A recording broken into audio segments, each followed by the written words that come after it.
You love your dog more than anything in this world. You buy them the best food, fill your home with toys, and your phone gallery is 99% photos of them sleeping or playing. But are you absolutely sure you are loving them the right way?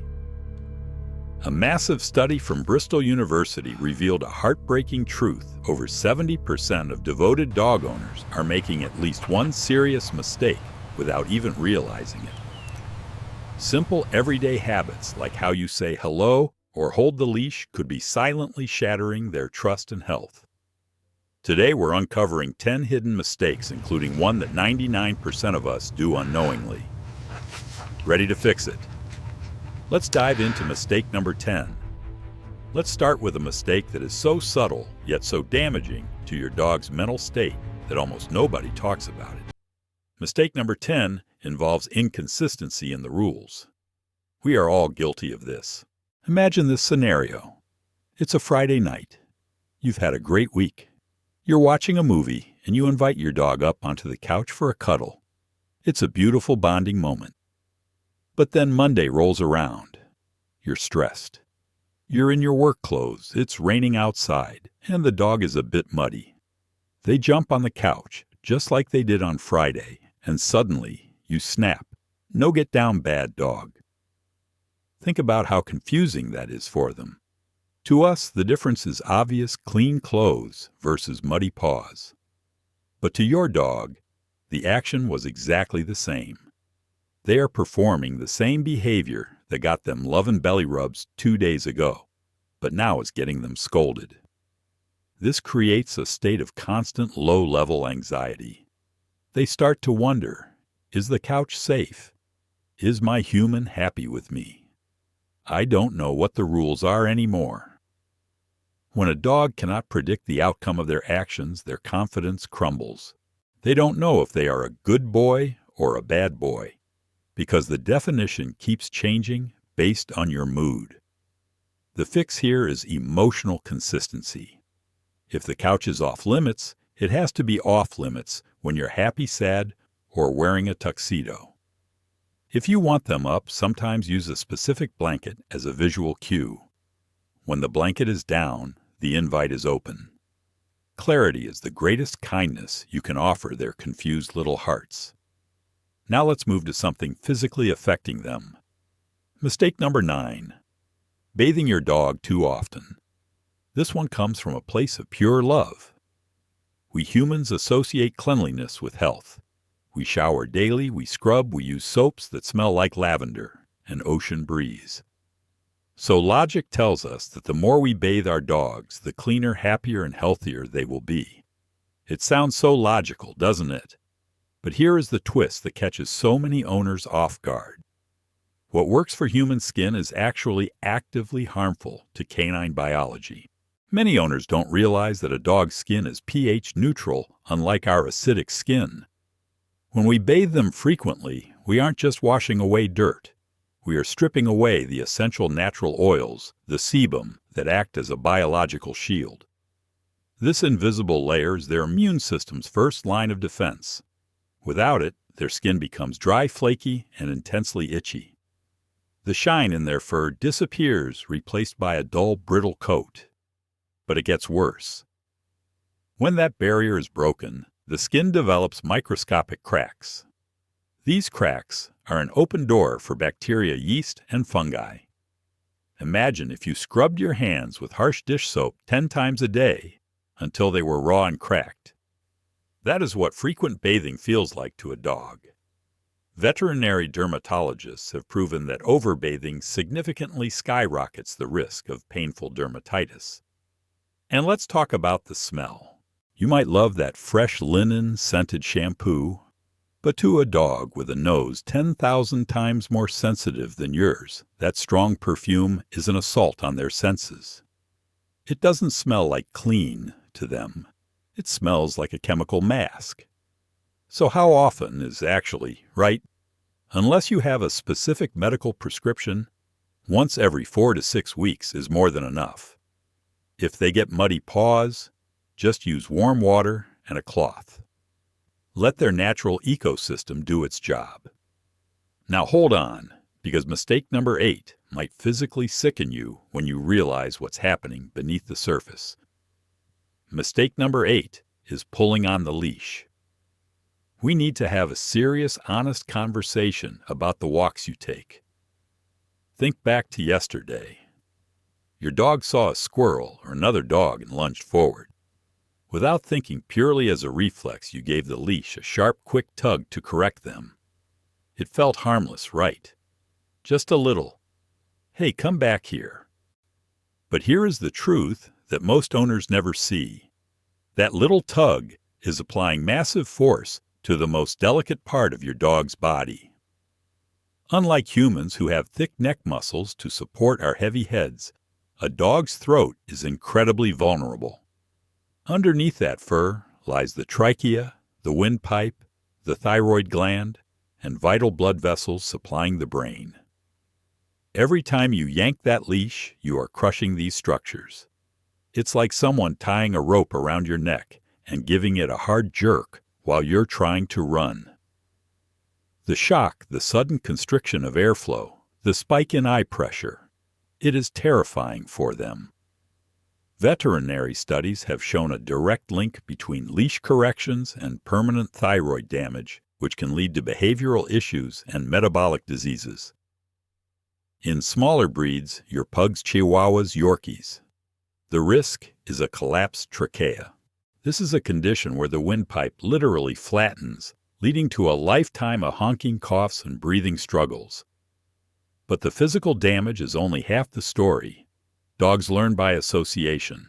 If every time they see another dog or get excited about a smell, they feel a sharp pain in their neck, they don't think, oh, I should stop pulling. They think, every time I see another dog, pain happens. This actually creates leash aggression. They start to fear the walk itself. The solution is a harness that distributes pressure across the chest and skeletal frame, protecting that precious neck. It's a simple switch that says, I value your comfort more than my control. This leads us into the quiet moments of your home where mistake number 7 often happens. Mistake number 7 is waking your dog up suddenly. Picture this. Your dog is fast asleep, legs twitching, maybe letting out a little woof in their dream. It is the cutest thing in the world. You can't resist. You reach over and stroke their head, or maybe you laugh and nudge them awake. They jolt up, eyes wide, looking around frantically. You might think it's funny or sweet, but you have just triggered a primal panic response. Just like humans, dogs have sleep cycles. They enter deep REM sleep, which is vital for processing memories and restoring their brain health. When you shatter that cycle abruptly, you aren't just annoying them, you are triggering the startle reflex. For a split second, they don't know where they are or who you are. Their brain screams, danger. In that millisecond of confusion, even the sweetest, most loving dog can snap or bite. It's not aggression. It's a survival instinct. I was asleep. Something touched me. Defend. This is especially heartbreaking for rescue dogs who may have past trauma or senior dogs who are starting to lose their hearing. If a deaf senior dog can't hear you approaching and suddenly feels a hand on them, the terror they feel is immense. Over time, if this keeps happening, your dog learns that they are not safe even when they are sleeping. They become chronically tired and irritable. Respect their rest. If you need to wake them, use your scent or sound. Gently blow air toward their nose or tap the floor nearby so the vibration stirs them. Let them wake up slowly, realizing they are safe in your presence, not under attack. Now let's talk about love, or rather how we misunderstand love. Mistake number 6 is hugging your dog too tightly. I know this one hurts to hear. We are primates. Humans are hardwired to show affection by wrapping our arms around things. We hug our kids, our spouses, our friends. So naturally, we look at our fluffy best friend and we want to wrap them in a giant bear hug.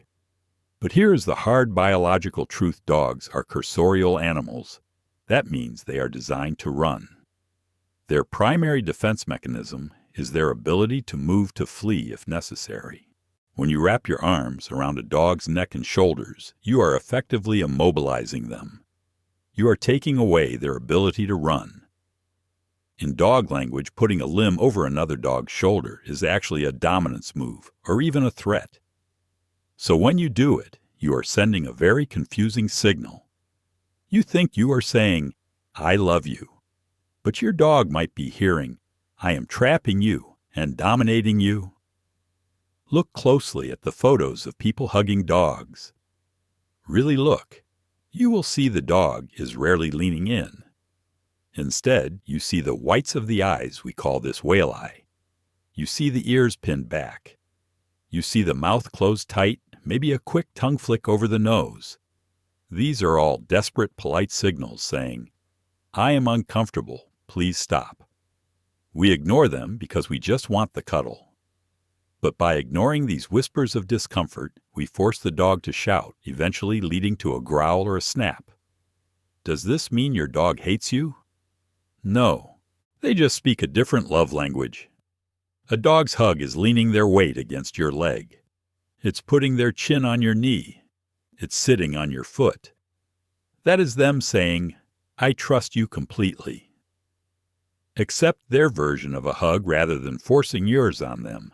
This creates a perfect segue to mistake number 5, ignoring their fears.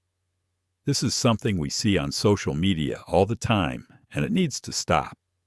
You've seen the videos. A dog is terrified of a cucumber, or a vacuum cleaner, or a thunderstorm. They are shaking, cowering in the corner. And the owner is laughing. They are filming it, zooming in on the terrified face, maybe even pushing the scary object closer to get a reaction. To us, it's a joke because we know the vacuum can't hurt them. But to your dog, their fear is 100% real. Their cortisol levels are through the roof. Their heart is pounding against their ribs. They are in a life or death panic mode. When you laugh at them, or worse, force them to face their fears, by dragging them toward the scary thing, you are betraying their trust in the deepest way possible. You are the leader of their pack. You are supposed to be their protector. If the protector is laughing while the monster approaches, the dog feels completely alone in the world. This is how phobias are born. Ignoring fear doesn't make them tougher. It creates a neurotic, anxious dog who doesn't trust you to keep them safe. Instead of filming, put the phone down. Be their anchor. If they are scared of thunder, build them a fort. Sit with them. Speak in low, calm tones. Don't coddle them frantically, but be a calm presence that says, "I see you are scared, and I am here." That is what true bonding looks like, being their safe harbor when the world feels dangerous. And speaking of danger, let's talk about resources. Mistake number 4 is taking away food or toys suddenly. There is an old school of training that says you must be the alpha, that you should be able to stick your hand in your dog's food bowl while they are eating, or rip a toy out of their mouth to show them who is boss. Please, for the sake of your dog, stop doing this. Imagine you are at a restaurant eating your favorite meal. Suddenly the waiter runs over, grabs your plate, and throws it in the trash without a word. How would you feel? Angry, defensive, scared. You'd probably start guarding your plate the next time he walks by. That is exactly what you are teaching your dog. You are teaching them that you are a thief. You are unpredictable. You are a threat to their survival resources. This creates resource guarding. The dog starts to eat faster, choking on their food because they think you might steal it. They start to freeze and growl when you walk by a toy. You are creating aggression where there was none. A dog should never fear losing their prize. If you need to take something away, say a dangerous chicken bone, you must trade up. Offer them a piece of high-value cheese or meat. Show them the trade. When they drop the bone for the cheese, you take the bone. They learn, hey, giving things up leads to something even better. This builds a cooperative relationship, not a competitive one. Now we are getting into the top 3. These are the ones that hurt the most because they damage the emotional bond so severely. Mistake number 3, yelling at your dog. And listen, I'm not judging you. We have all been there. You come home and your favorite shoes are chewed to shreds. The frustration boils over. You find the dog point at the shoes and shout, "What did you do, bad dog?" Here is the tragedy. 99% of owners have done this, but science tells us it is completely useless. Dogs live in the present tense. If they chewed those shoes an hour ago and you are yelling now, they cannot connect the two events. They don't have the cognitive ability to replay the movie of their day and say, "Ah yes, at 2:00 p.m. I chewed the leather, and now at 5:00 p.m. I am being punished." All they know is that you, their beloved human, have just walked through the door and become a terrifying monster. They look guilty, right? They cringe, look away, maybe roll over. That isn't guilt, that is fear. They are using appeasement signals to try and calm you down. They are saying, "I don't know why you are exploding, but please don't hurt me." A study in 2019 confirmed that dogs trained with shouting have significantly higher stress levels and learn slower. You are damaging their confidence and making them afraid of you, not afraid of chewing shoes. If you don't catch them in the act, let it go. Manage the environment better next time. Yelling only vents your anger. It teaches them nothing but fear. This brings us to a mistake that breaks my heart because it is about silence. Mistake number 2 is not recognizing the signs of aging. One day you notice your dog is slow to get up. They stop meeting you at the door. They sleep more. And you think, oh, he's just getting old. He's grumpy. He's slowing down. Friend's age is not a disease, but pain is. Dogs are masters of disguise. In the wild, showing pain made you a target, so they hide it until they can't anymore. That slowing down, that is often severe arthritis. That grumpiness, that is chronic pain in their spine or hips. That ignoring you. That might be deafness or the beginning of doggy dementia. Canine cognitive dysfunction.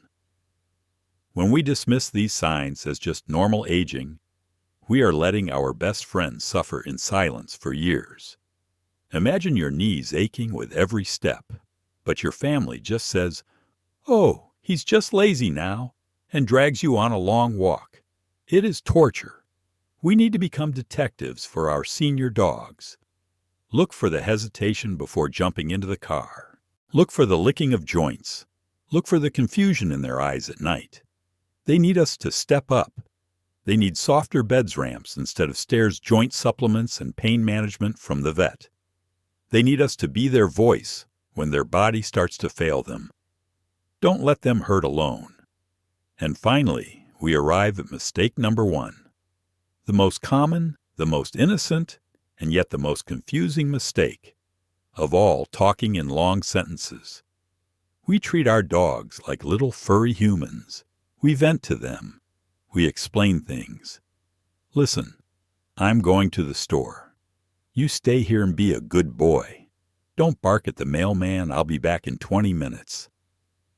We think we are comforting them. But here is the reality. Dogs do not speak English, or Spanish, or French. They speak tone and association. When you speak in a long paragraph, all your dog hears is blah, blah, blah, blah, blah. It is white noise. They are straining, trying to pick out a word they know like treat or walk. But mostly they are just confused. Imagine being dropped in a foreign country where a teacher is lecturing you in a language you don't know. They are smiling, then frowning, then pointing and talking nonstop. You would be anxious, right? You'd be trying to guess what they want. Do I sit? Do I stand? Do I leave? That is your dog's life when you overtalk. And it gets worse when we use poisoned cues. We say, come here, come on, get over here. all in one breath. The word come loses all meaning because it's buried in a landslide of gibberish. The greatest gift you can give your dog is clarity. One word, one action. Sit, stay, down, paired with a hand signal. When you cut the chatter and communicate clearly, you will see your dog's eyes light up. Finally, they understand. The anxiety of guessing disappears. They know exactly what you want, and they are thrilled to do it for you. We started this journey asking if you were caring for your dog the right way. And maybe like me, you felt a pang of guilt as we went through this list. Maybe you realized you've been hugging too tight, or bathing too much, or yelling when you shouldn't.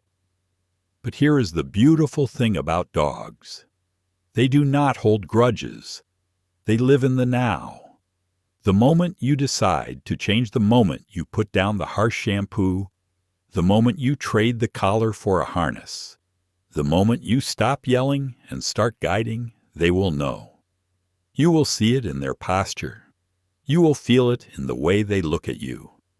The confusion will clear, replaced by a deep, unshakable trust. You are their whole world. Their entire life is defined by the walls of your home and the kindness of your hands. They don't need you to be a perfect owner. They just need you to try to understand the world through their eyes, not yours. So I have a question for you, and I really want to know. What is the name of the dog who is waiting for you right now, that loyal soul who forgives your mistakes every single day? Comment their name down below. Let's fill the comments section with the names of the good boys and girls we are going to love a little better starting today, because they deserve it. Thanks for listening.